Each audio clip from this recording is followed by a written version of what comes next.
ரொம்ப ரீசெண்டா தான் ஐஸ்வர்யா தனுஷும், தனுஷ் அவர்களும் வந்துட்டு டிவோர்ஸ்க்கு அப்ளை பண்ணியிருக்காங்க அப்படின்ற மாரி நியூஸ் வந்து சோஷியல் மீடியால பயங்கர வைரலா பரவிட்டு இருந்துச்சு.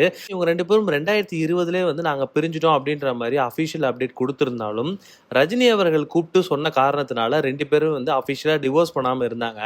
அண்ட் இப்போ வந்து அவங்க டிவோர்ஸ்க்கு அஃபிஷியலா அப்ளைவும் பண்ண செஞ்சிருக்காங்க. ஸோ இவங்க டிவோர்ஸ்க்கு அப்ளை பண்றதுக்கு முன்னாடி ரஜினி அவர்கள் வீட்ல தனுஷ் அவர்கள கூப்ட்டு பேசவும் செஞ்சிருக்காங்க.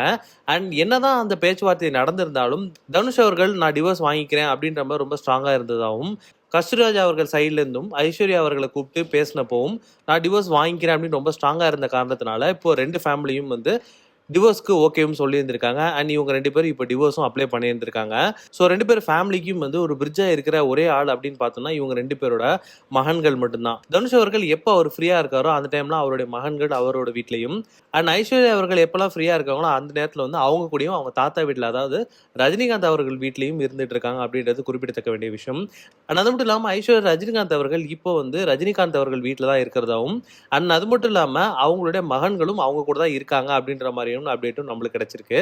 ஐஸ்வர்யா தனுஷ் அவர்கள் வந்து இப்போ அவங்க இன்ஸ்டாகிராம் பேஜ்ல ஒரு போஸ்ட் ஒன்று ஷேர் பண்ணியிருந்திருக்காங்க. அண்ட் இதுவும் வந்து அவங்க டிவோர்ஸ் அப்ளை பண்ணதுக்கு அப்புறமா இந்த போஸ்ட்டை ஷேர் பண்ணியிருந்திருக்காங்க. ஸோ அவங்களோட டெய்லி ரொட்டீன் என்னவா இருக்குது அப்படின்ற மாதிரியும் சொல்லியிருந்திருக்காங்க.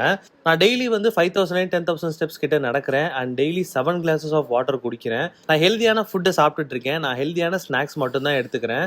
அண்ட் என்னோட உடம்ப நான் நல்லா பார்த்துக்கிறேன். இப்போ ரொம்ப மைண்ட் பீஸா எனக்கு இருக்கு அப்படின்ற மாதிரி ஐஸ்வர்யா தனுஷ் அவர்கள் இப்போ சொல்லியிருந்திருக்காங்க.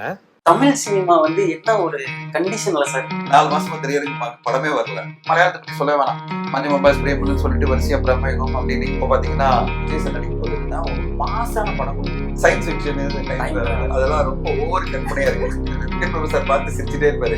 கத்தி படத்துல ஞாபகம் இருக்கா? டபுள் ஆக்ஷன் ஒரே மாதிரி தான் இருப்பாங்க. விஜய் சார் வந்து 360 டிகிரி எடுத்திருக்காங்க. பேரலாவே அப்பாவும் மகனும் டிராவல் பண்ண எப்படி இருக்கும். எனக்கு ரொம்ப பிடிச்சதே வந்து அக்ஷய் அவர்கள் வந்து அவருடைய இன்டர்வியூ சொல்றாரு, என் படம் வந்து 500 கோடியில செலவு பண்றேன் அப்படின்னு ஒரு விருப்பத்தை உருவாக்கினா தானே டிஜிட்டல் ரேட் நல்லா வைக்க முடியும். வினோத் அவர்களோட சேர்ந்து தான் விஜய் சார் பண்ணுவார். எப்படிப்பட்ட படமா இருக்கும்? ஒரு இந்தியன் மாதிரி, ஒரு ரமணா மாதிரி.